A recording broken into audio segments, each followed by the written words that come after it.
सास का कायाकल्प। राधा को अपनी सास से बहुत प्यार था। मम्मी जी, आपकी साड़ी कितनी प्यारी लग रही है। काश मैं भी आपके जैसी साड़ी पहन पाती। अरे बेटा, हमारे जमाने में तो साड़ी ही चलती थी। तू क्या करेगी साड़ी पहनकर? दिन भर भागा दौड़ी करती है। साड़ी कंफर्टेबल नहीं फील कराएगी। तू तो ऐसे ही जचती है बेटा। राधा सास को लेकर घूमने जाती, सैर करती और उनसे खूब बातें किया करती थी। एक दिन, अरे राधा और माँ, सुनो, अब हम लोगों को बम्बई चलना पड़ेगा। मेरी नई नौकरी वहीं लगी है। अरे वाह माँ, कितना मजा आएगा ना। अरे नहीं नहीं, मैं नहीं जाऊंगी। बड़ा शहर, बड़े लोग, मेरा दिल नहीं लगेगा। अरे माँ, मैं हूं ना आपके साथ। और सारा परिवार बड़े शहर में शिफ्ट हो जाता है। एक दिन, राधा, तू भी अब नौकरी में जाने लगी है। मैं तो बोर हो जाती हूँ। सोच रही हूँ आसपास की औरतों से दोस्ती कर लूँ। हाँ हाँ माँ, और क्या। यहाँ की औरतें तो किटी पार्टी और बहुत सी फन लविंग एक्टिविटी करती हैं। तो बेटा, दो चार फन लविंग से मुझे भी मिलवा देना। बहू सास के साथ बाहर निकलती है तो देखती है कि सास की उम्र की जो औरतें टहल रही हैं, उनका पहनावा ओढ़ावा सास से बिल्कुल अलग है। लेकिन फिर भी राधा एक औरत को रोकती है। Hello aunty, how are you?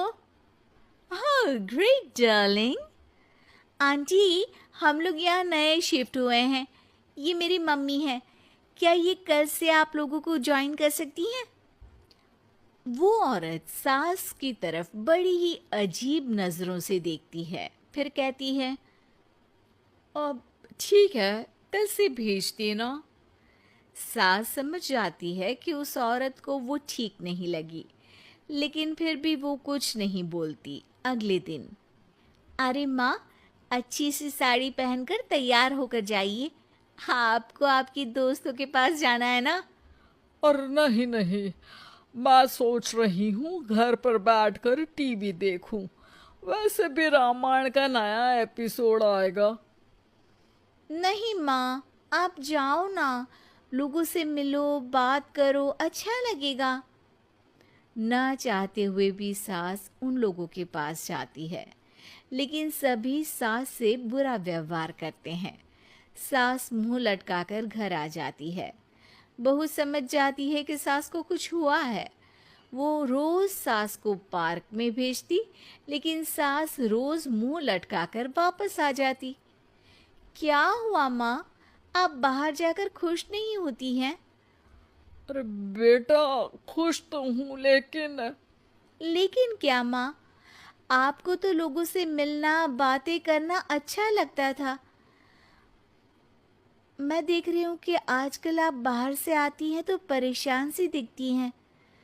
सास कुछ नहीं कहती, अपने कमरे में चली जाती है। अगले दिन राधा चुपके से सास के पीछे पार्क में जाती है। हेलो, कैसे हैं आप लोग? एक औरत मुंह बनाकर साइड हो जाती है। सभी एक दूसरे से बात करती हैं, लेकिन राधा की सास साइड में चुपचाप अकेली बैठी रहती हैं। राधा घर आती है और सास के वापस आने का इंतजार करती है। सास मुंह लटकाकर घर आती है। अरे मम्मी जी, तब से इंतजार कर रही हूँ। जल्दी तैयार हो जाइए, मार्केट जाना है। राधा सास को लेकर बाजार जाती है और उन्हें कुछ मॉडर्न कपड़े दिलाती है।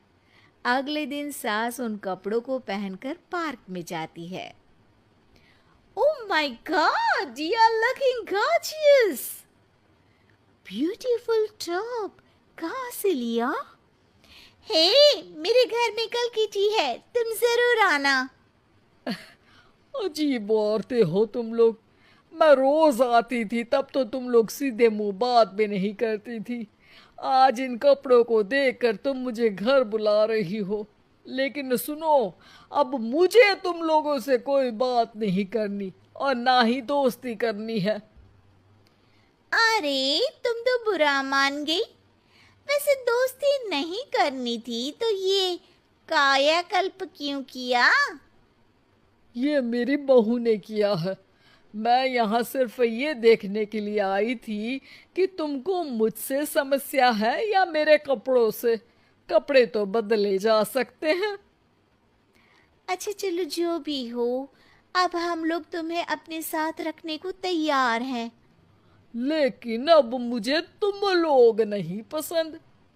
ये बोलकर राधा की सास वहां से चली जाती है। वाह माँ जी, आज तो आपका चेहरा खिला खिला सा लग रहा है। लगता है आपकी सहेलियों ने आपको अपना लिया। हाँ, वो तो अपनाना ही था। दिखावे वाली जो है वो, मेरे कपड़े बदलते ही उनका दिल बदल गया। लेकिन आज मैं उन्हें मना कर आई, अरे क्यों माँ जी? क्योंकि उन लोगों को मुझसे नहीं मेरे कपड़ों से दोस्ती करनी थी।